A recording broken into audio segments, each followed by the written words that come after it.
భవన నిర్మాణ కార్మికుల సంక్షేమ బోర్డు పునరుద్ధరించాలని లేబర్ కోడ్లు రద్దు చేయాలని కోరుతూ జూలై 9వ తేదీన సిఐటియు ఆధ్వర్యంలో జరిగే దేశవ్యాప్త సమ్మెను జయప్రదం చేయాలని సిఐటియు సెంట్రల్ సిటీ కార్యదర్శి ఎం బాబురావు పిలుపునిచ్చారు.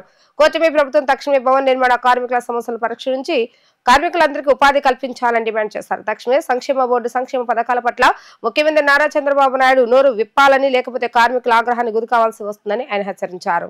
Building workers union central city committee ఆధ్వర్యంలో ప్రకాష్ నగర్ సెంటర్ వద్ద ఉన్న బిల్డింగ్ వర్కర్స్ సెంటర్ లో భవన నిర్మాణ రంగంలో పనిచేస్తున్న కార్మికులందరూ ఆందోళన తెలియజేశారు. ఈ సందర్భంగా సిఐటియు సెంట్రల్ సిటీ కార్యదర్శి ఎం బాబురావు మాట్లాడుతూ భవన నిర్మాణ రంగంలో పనిచేస్తున్న కార్మికులకు జీవన ఉపాధి లేక కుటుంబాలతో రోడ్డున పడుతున్నారని, భవన మరియు ఇతర నిర్మాణ కార్మికుల సంక్షేమ బోర్డు పథకాలను గత ప్రభుత్వం ఇచ్చిన మెమో నెంబర్ 1214 కూటమి ప్రభుత్వం రద్దు చేస్తానని చెప్పి కార్మికులను మోసం చేస్తుందని ఆయన ఆవేదన వ్యక్తం చేశారు.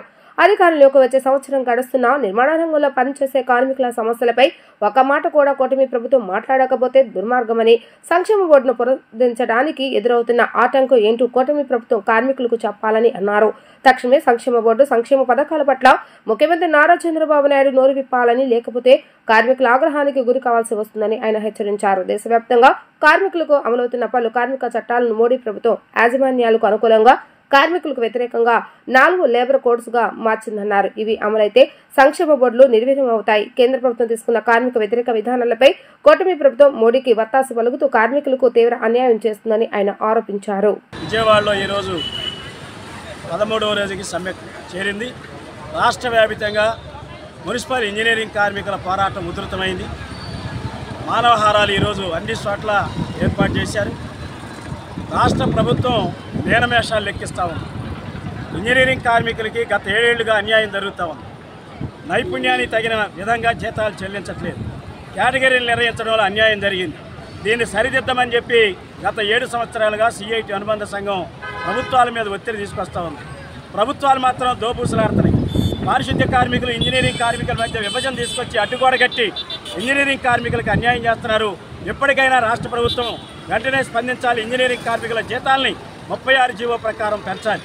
7 ఏళ్ల క్రితం జరిగినటువంటి కేటగిరీల నిర్ణయంలో వాటర్ పంప్ ఆపరేటర్ కానీ, బోర్ మెకానిక్ కానీ, లేకపోతే వాల్వ్ ఆపరేటర్ వీళ్ళందరికీ అన్యాయం జరిగింది. స్కిల్డ్ జీతాలు ఇవ్వాల్సింది అన్స్కిల్డ్ జీతాలు ఇస్తున్నారు.